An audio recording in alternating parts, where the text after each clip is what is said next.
Hi guys, Dave in Texas here, and I was on the line just surfing around, and I thought I'd ask about the newer ES339s and to see if in 2 years had China caught up and began producing these. Well, they're producing them right now, and this is their example of an ES339. If you look at it very closely, you think, well, it does look smaller than a 335 or a 355. It definitely looks smaller than those. Then you look at their centimeter scale, right? And you see, well, you may not be able to see it on yours, but you can see it on mine, that it goes to about, well, 100, okay? Let's see if I can zoom that up some. You can still see it. Well, probably not. That's 50 there, 60, 70, 80, 90, and just barely under 100. And the problem is that that makes the guitar short by several inches. You know, it's like 2-3 inches is short. It's like, whoopsie. So I asked him for other pictures of it with a better shot of the measurements, and this is what I got. And it's like, oh shit, it's even worse. Right, so let's shrink this back down and get it all in there.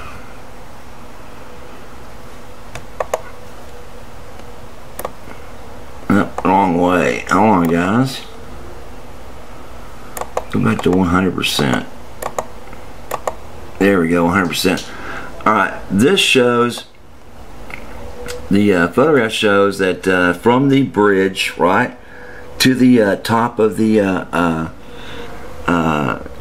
head itself to be about 76 centimeters, and that's 2.5 inches short, which means that this guitar is just not to scale.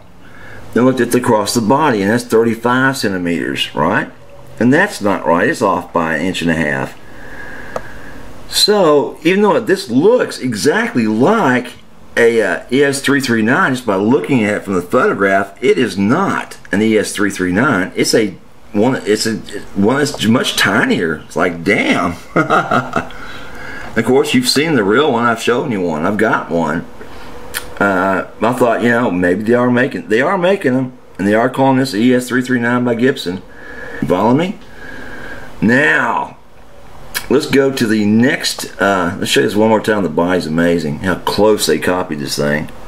But it's obviously a copy because it doesn't measure up. And this is not a real one.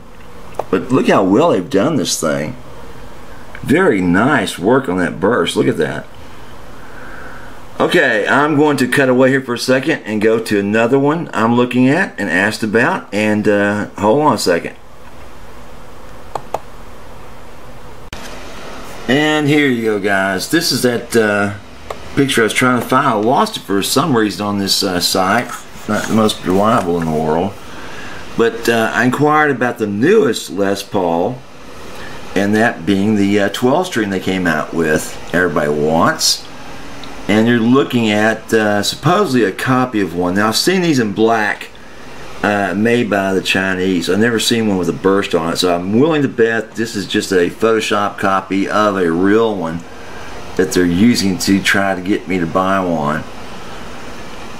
But so far I know they have them only in black because the guy refused to show me a new picture. So that means that this is the only picture they've got, and they've taken this from a Les Paul ad. Right? Now, I also inquired about an SG DIABLO. I think those are way cool because they're hand carved like the old Rickenbackers were hand carved. Right? Take a look at this. This is absolutely a beautiful guitar that Gibson came up with. It's a hand carved two-shape SG DIABLO, and to make it even nicer, this blood red color is just fantastic looking. I don't know if you can pick this up on this video, but it's blood red, gold fittings on it. It's got push-pull knobs on it for the effects for both pups, and it has a red headstock on it with in white painted Gibson and the little palm plant. So it's absolutely a beautiful guitar, and with the ebony fingerboard. And I have seen these made in China. This is not one of them. This is a Gibson. It's a real one. So these two that he sent me, this gold and red one, right? I can't expand that little gold one. Those are just basically from the Gibson site, saying this is what I'll give you. And of course it won't be anywhere close to that. It'll be close, right? But these are actually the real deals. Look just like these. Yeah, right. And unfortunately their gold ones are absolutely god-awful because they're glitter. They're not this paste gold color that the real ones are made like. They add glitter to it for some freaking reason. They can't match that gold paint, I guess. It's too expensive or something's wrong. But they look like shit. So here's the other ones that they're trying to say, hey, yeah, we can get these for you too. But the one I really doubt is this SG DIABLO that I want so badly. You can get one for I think around $2,100, a real one, a used one. Usually they're for sale on eBay. But the hand carved ones from China don't have this nice little belly, this little Buddha belly on them like these Gibsons do. I think it's more like flat where this comes into effect. So you just cut it flat and call it a day. But there you go. That's the other one I've been looking into. So I looked into the ES339. I looked into the Guitar of the Month, SG DIABLO. And I looked into the Les Paul 12-string, which they do have these in black. I guarantee you they have them in black. But I don't know if they fool anybody. The black one doesn't fool me. I can see some of the problems with it just from the photographs they sent me of the black one. Alright? And I'll have that up later. But I'm thinking about buying the one that like looks like this and looks like this one. This hold on a minute. And see what they send me. Right? See if they actually are close enough to fool anybody. I kind of doubt it. The black one doesn't fool me, but this might if they do it right. And as you know, they've got the one-piece neck available, and they've got the binding over the fret ends available. And they're telling me that these knob holes are actually in the right position. Of course, they are on this one because this is the real one. But that the right spacing, everything's right with it, except the Epiphone parts on it. Okay? And here's the black one I was talking about. This is a black Les Paul. It is a black beauty. It does have the black ebony fingerboard on it, which is not a bad looking guitar for a 12-string. You know, have that look to it. But let's kind of zoom in here, make a closer look. This is as close as you can get. And of course the frets are not bound, which is a crying shame. But for 50 extra bucks you can have that done, or 40. Right, there's the headstock, obviously Gibson headstock, they've covered it up. And here's the body of it. So you can zoom in a little closer for y'all. That's better. Alright, let's start back over again, guys. Here's the whole guitar, right? And as you see it on the website. Okay, let's go to the next picture. You can see the body. Okay,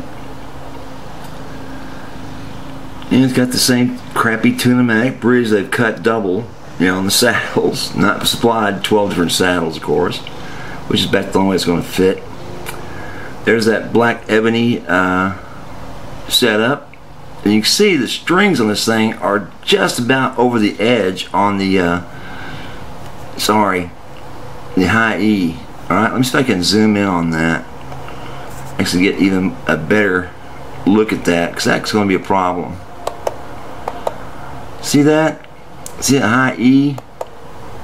You can barely see that string.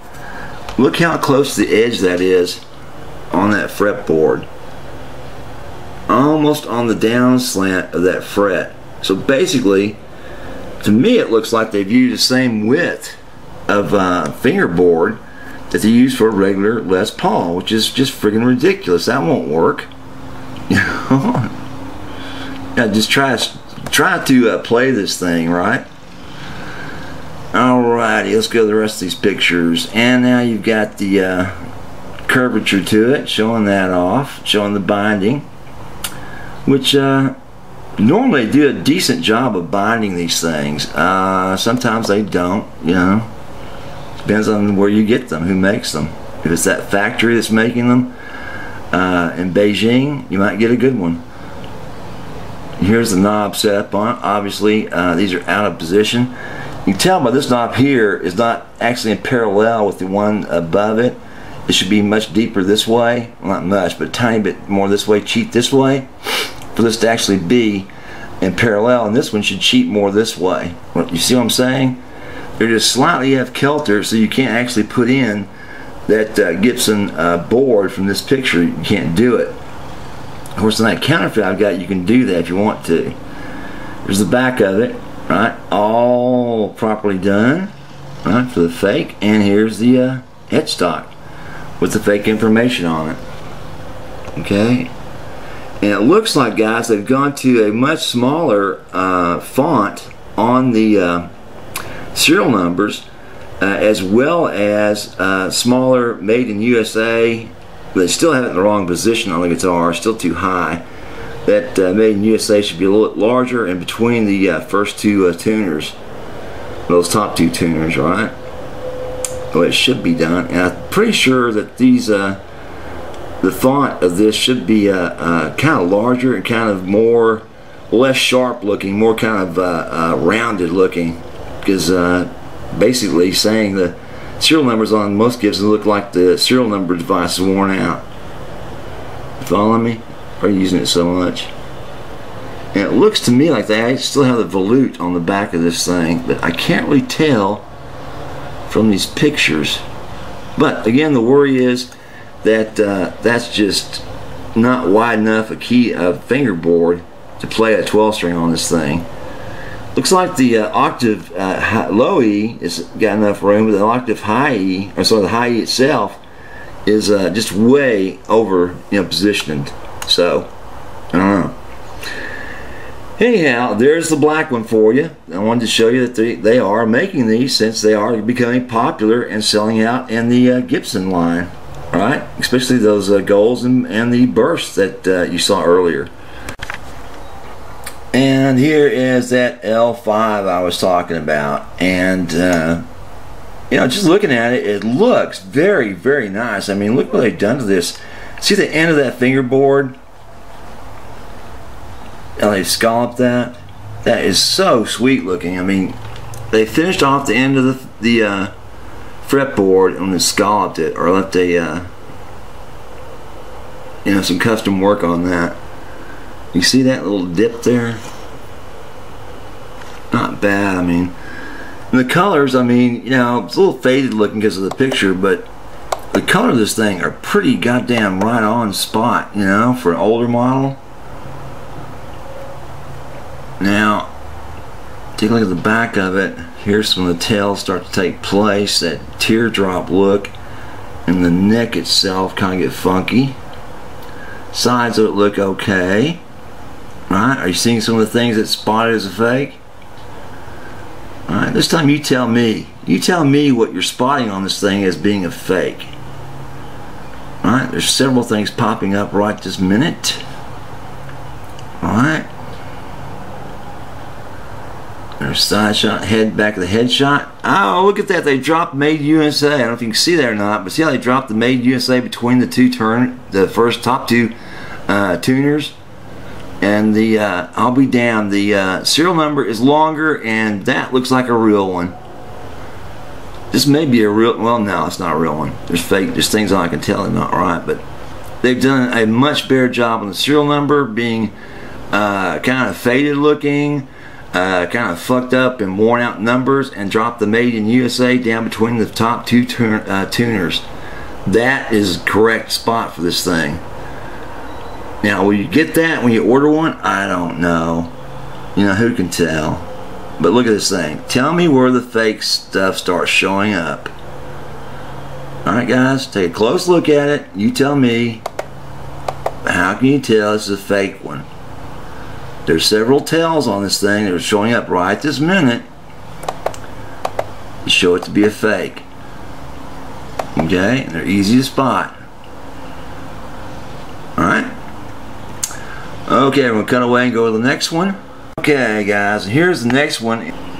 Okay, this is the ES-175, right, by Gibson. Right, you can tell by the body shape and the cutaway and the thickness of the body. This, for I think around 350 bucks, is a pretty nice looking guitar. But what about the inside again, guys? Is it going to be the same piece of shit the Gretsch was? You know, yeah, it's going to be. That's why they won't send you a photograph of the inside of the body of the guitars. They know you won't like what you see. Okay? Okay, that's it. That's the ones I'm looking at for my next project.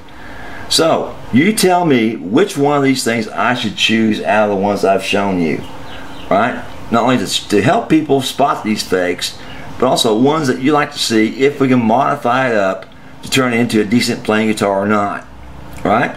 To tell if it's worth the money, trouble, and effort as compared to, say, $4,000 or $5,000 for one of these guitars that's real. Spending up to $1,000 total on one of these fakes getting into a player. You get me?